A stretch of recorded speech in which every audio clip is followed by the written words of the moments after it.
Hello and welcome to the Economist Impact virtual event, Powering the Innovation Economy with 5G. I'm Kenneth Cukier. I'm a senior editor at The Economist, and I host the weekly podcast called Babbage, which is on about technology. And I'm also the co-author of the book Framers, Human Advantage in an Age of Technology and Turmoil. And I'm so excited for this virtual event. There's 5 sessions today. I'm going to go through them very briefly, what they are now, say some introductory remarks, and then we'll start with our first session. First, we're going to have an interview with Mats Granryd, who's the Director General of the GSMA, about the state of 5G globally. Following that, we'll have a fireside chat on the state of 5G and the innovation economy. Building on that, we'll have a panel on enabling invention and innovation and a presentation on connectivity through technology. And we'll close with a session on powering tomorrow's technology innovations with, wait for it, 6G. Okay. Now, we thank our sponsor for today's session, Qualcomm. And when you think about it, with wireless communications, we've seen the arc of the 20th century in this one technology. And you could imagine it somewhat a little bit like electricity. It used to be very rare. It used to be very scientific. It used to be very expensive. And wireless today, like electricity a century ago, has become ubiquitous. It's not expensive whatsoever. It's absolutely everywhere, and it's powering everything, and it's unleashing entirely new forms of economic development and economic growth. And this needs to be celebrated. But what's really essential is that although we're living in a wireless age today, it's just the beginning, because 5G is fundamentally different, because things that change in the state of their scale change the state of what they are. When you have more of something, more isn't just more is different. So if we go from an environment in which a few people have motors and electronic motors, and then we have electricity, and you can get anything to have a motor in it, like a toothbrush, just by plugging it into a wall, entirely new worlds are possible just by the imagination of inventors. Now think about how the world looks today. And if you could add a little digital device to it, that would then have a wireless module that could then connect at all times to it, things would be very different. Bicycle thefts might go down. The Apple Watch that monitors your heartbeat at certain times as sort of a random sample throughout the day might be able to do it at all times and send that information to a health clinic that is monitoring individuals as well. Many fundamental assumptions of how the economy works, of how politics happens, of how society interacts with each other, that we take for granted today can change, and change for the better. With 5G, when we have this new connectivity, we're going to have a lot of interesting growth and new applications that's going to be restricted only by our imaginations. Now, of course, there's going to be some challenges as well, and we're going to talk about that. But the critical thing for the moment is that we're looking at a boom of innovation, a boom of jobs, and a boom of growth as we unveil this new technology. So I'm really excited about how it's going to unfold. And when you think about all the data that's collected, and I'm a fellow who absolutely loves data, I've written a book about it, that artificial intelligence might even prosper as well as we collect more data on all manners of things in the world. So let's get underway. Welcome to The Economist session, The State of 5G Globally, and our opening keynote today with Mats Granryd, the Director General of the GSMA. Now, 5G sounds like any other G in mobile communications, and we've had lots of them from 3 and now today the 4G of wireless. But 5G promises to be more than just simply another G added on to a digit that will revolutionize mobile communications, because the technology is going to become so ubiquitous, at least its backers hope, that it's not just going to change the technology industry and how we interact with technology. Its effects will probably be a lot broader than that.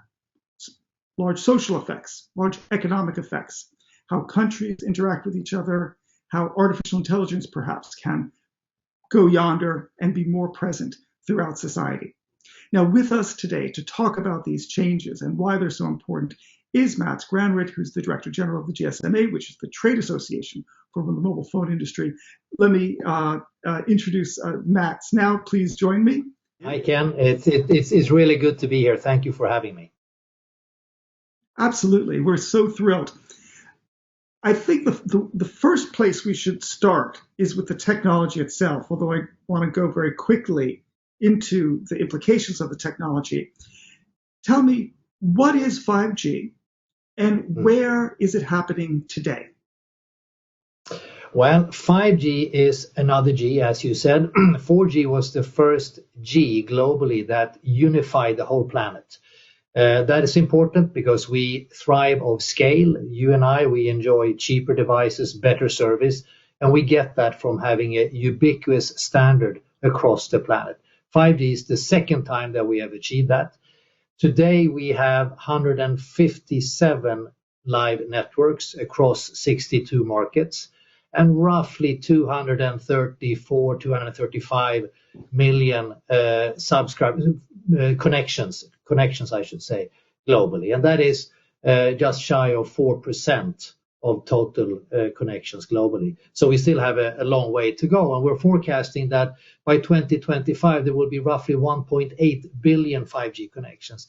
Roughly 20% of the world's connection at that time will be 5G. So 4G will be around for many, many more years. And it's just effectively peaking as we speak. And 5G is now then taking off, as I said. But 5G will give us a whole bunch of other advantages. Speed is maybe 10 times greater than that of 4G. Latency can be reduced significantly. And that is really important when we start to understand the full power of 5G going forward with different types of applications. Now, let's talk about the applications that 5G is going to enable. Just by having faster speeds and having more devices, what's that going to do? Well, I mean, the ability to use technology in a smarter way is fostered through 5G, you can say.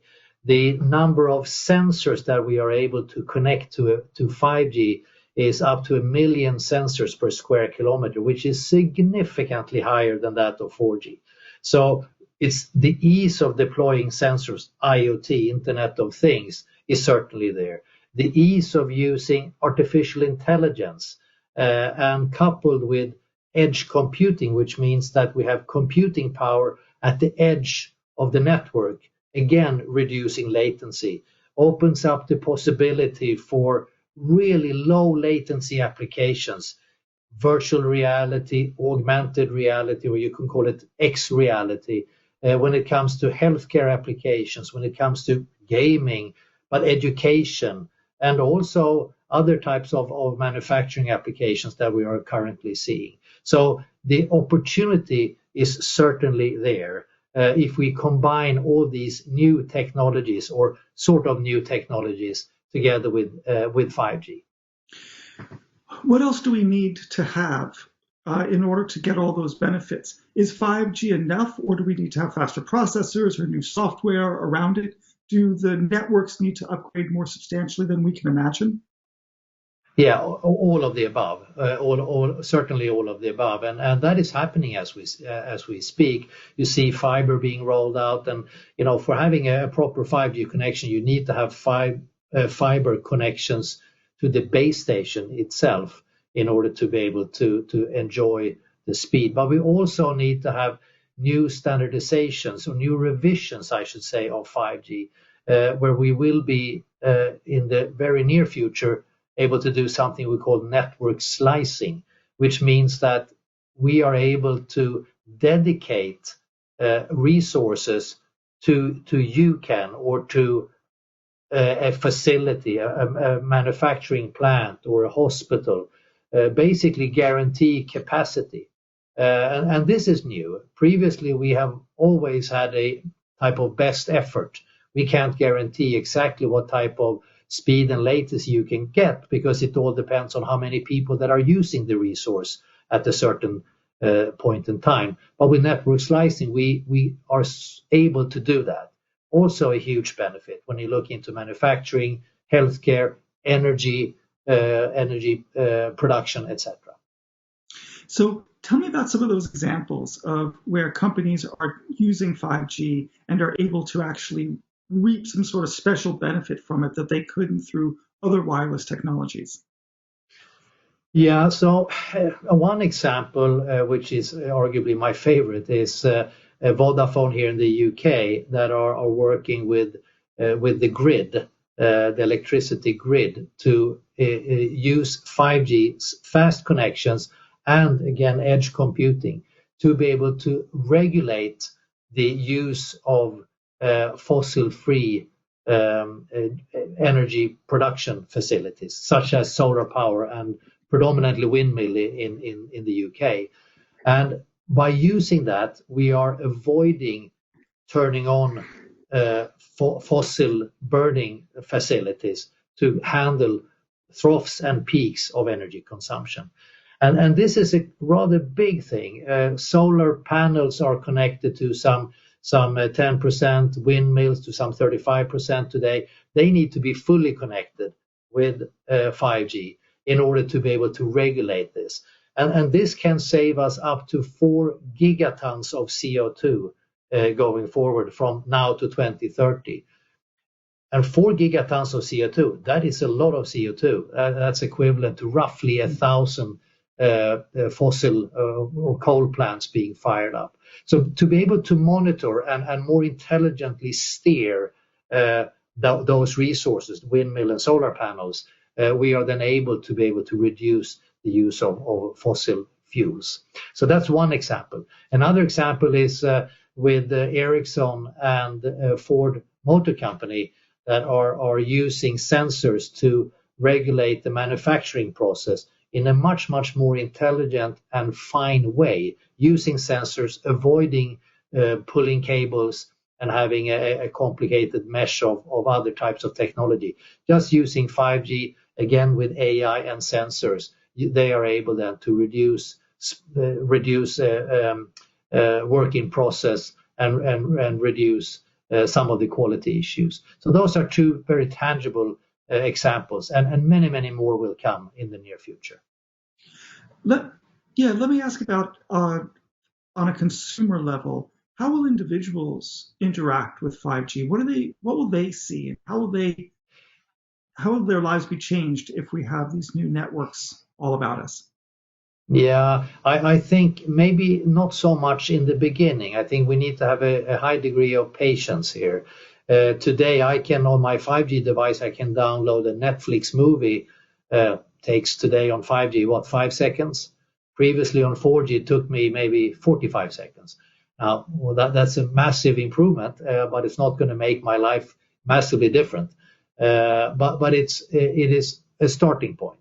Again, back to using the low latency applications coupled with different types of technologies. I'm pretty sure we're going to see help in decision making for my own well-being, healthcare applications being connected and monitored in a good way, in a way that I want to be monitored from a healthcare perspective, or work from home, for instance, being able to be much more immersive in the way that I interact with my colleagues, or when I'm attending a university or school, I can again be more immersive and more into the actual learning, not just having a boring 2G screen, so to speak, but actually have a more 3G experience when I go about learning or doing my daily work. It's interesting. I agree with you when it comes to things like health monitoring and how we interact with our colleagues with the metaverse. I just wonder how it's going to actually be manifest. And I'll explain what I mean. The Apple Watch, of course, monitors us, but it doesn't actually monitor our health all the time. It just takes small little random samples throughout the day. And the link with the Apple Watch is typically the mobile phone, is not the network. But in a world of 5G, we're finally going to realize the promise of a true Internet of Things, because we're going to be going through a wide area network, not simply these sort of edge devices that connect to other internal devices like the doorbell that connects to our home Wi-Fi. Now we're going to be able to connect it globally. It'll be having it's true native connection to the internet. And I just wonder what Yeah. that's going to mean for people, what it means for privacy and security. Have you thought about that? Oh, a lot. And you're absolutely on to something that is highly complicated, but equally super important to discuss. No one has the answer to this, obviously. Clearly, we need to understand much more on how we will act when it comes to privacy, ethical behavior on internet, and my data privacy. The one thing that is quite clear, though, is that the data that I generate on internet should really belong to me, and I should be able to either use it or sell it or use it as a commodity, if you would like. But should be in charge of my data. We from GSMA, the organization that represents the mobile industry, we have developed something we call the Digital Declaration, which is a very a first step on trying to describe how we should act on internet, and what we should not be doing. So that's at least the first step. But I think over years here we certainly need to continue this debate and try to find the best way forward. It's going to be so interesting to watch how it unfolds, because what we've learned in technology so far is that although there is a huge backlash towards the surveillance economy for ad tech, people, as they adopt more digital technology, seem to be a lot more at ease with sharing information and interacting on a digital platform and seeing their data being used if they can get a tangible benefit from it. So it'll be fascinating to see how 5G changes consumer values, not just consumer behaviors. Yeah. Let me end on. Oh, sorry, go, please. Yeah, no, you're absolutely right. And I mean, I don't think that we will ever be able to slow down progress and the use of new technology. It's more up to us as humans to start to realize the benefits and come to terms with how to deal with data. This is a rather new phenomenon, and we can go back in time when there have been a lot of sort of concerns around CCTV cameras, for instance, that is now more or less accepted as something good. That was not accepted if you go back 20, 30 years. It was quite frowned upon at that time. Again, we need to find ways of dealing with it and find ways of handling and being comfortable, because I don't think there's any turning back. The benefits to society, to me as humans, to me as human, is just too great. So it's going to continue going forward, and we need to have this debate. We can't shy away from it because it's a really, really important topic. I think that's right. And what I'm really heartened by the fact that I think there's now a vibrant sort of commercial rivalry taking place over the question of how to protect privacy. When you sign up for an Apple Watch, for example, you see their privacy terms, which give you as the consumer incredible amounts of autonomy and and control over your information. And those companies that try to hide that and have a business model founded on on obscurity of how it's being used, today may be flourishing, but tomorrow might find it really difficult as consumers decide for themselves that they want to take more steps to preserve their privacy. No, I think you're spot on in that observation. I think you're spot on that observation. That's exactly what's going to happen, and it is the same movement we're seeing in the. I don't know if you can see my SDG pin here. That companies that don't sort of haven't embraced the development goals, sustainability, the triple bottom line of profit, planet, and people, I think will struggle in the future because the consumers are seeing that and they are desperate in trying to do good. And adhering to sustainability is doing good. Companies that don't or try to hide away, they will certainly go under in the future. Yeah, I think we're seeing that right now. We're watching in real time consumer attitudes, behaviors shift when it comes to the SDGs, when it comes to privacy. It's fascinating to watch as a journalist and, of course, as a technology executive. Now, one of the interesting dimensions about wireless communications is it's gone from being the purview of very wealthy people in the West, the famous movie in the East of Wall Street, in which the person was carrying a mobile phone, talking on the beach, and had the handset in his hand and the mobile phone unit, as a briefcase walking along, which is the battery and the wireless antenna, to one where it became incredibly democratized. Now, in that optimistic scenario, there's also the question of the digital divide and what it means for inclusion among parts of the world that can't afford the technology, don't have access to it. Does 5G have anything to say to people in terms of how it can actually be spread more equitably? That's a good question. I'm not sure that 5G alone will solve it, but if we just get some of the numbers correctly, we do have gaps. Today, half of the world's population are connected to internet, while the other half is not.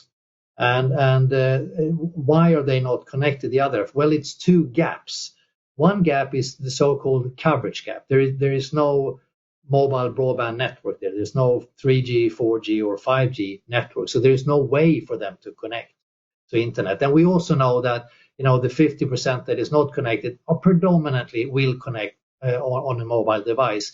You can almost say that in the big scheme of things that fixed broadband is only for the select few. So mobile broadband is the way to connect in the future. So the coverage gap is there's no infrastructure in place.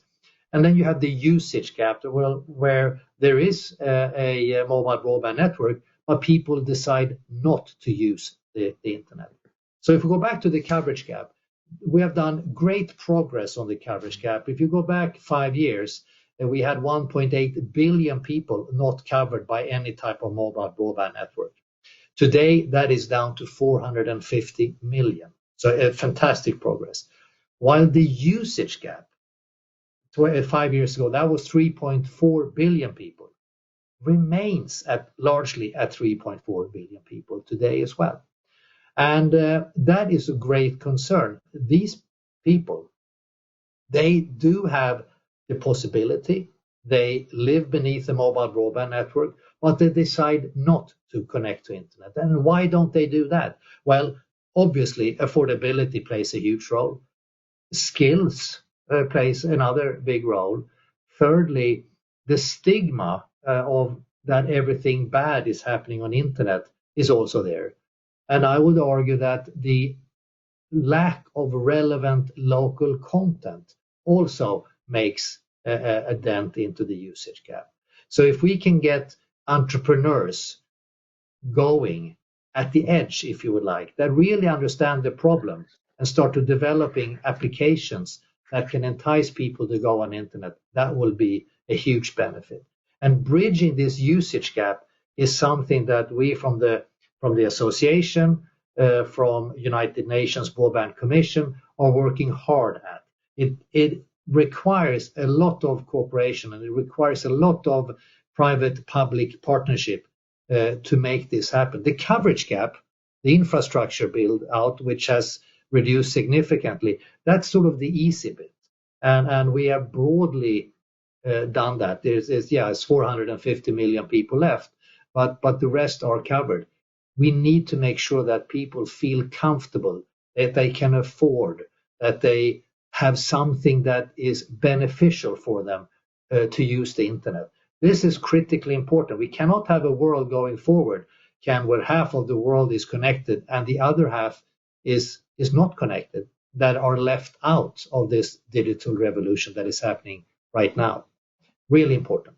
Yeah, no, that's right. I completely agree. And I think that the good news is I'm optimistic that as the applications increase with 5G and as the costs decrease as well, as we can get more devices, more speeds, that we're going to be able to increase the access among people who aren't connected today to the network. And so I think that's a glorious development. Sadly, that's all the time we have now for this session, but I want to thank you very much. I want to thank our audience for listening. To Mats Granrud of the GSMA, thank you very much, Mats, for an incredible conversation. I want to thank our sponsor, Qualcomm, for supporting this session, and we're going to continue with the program.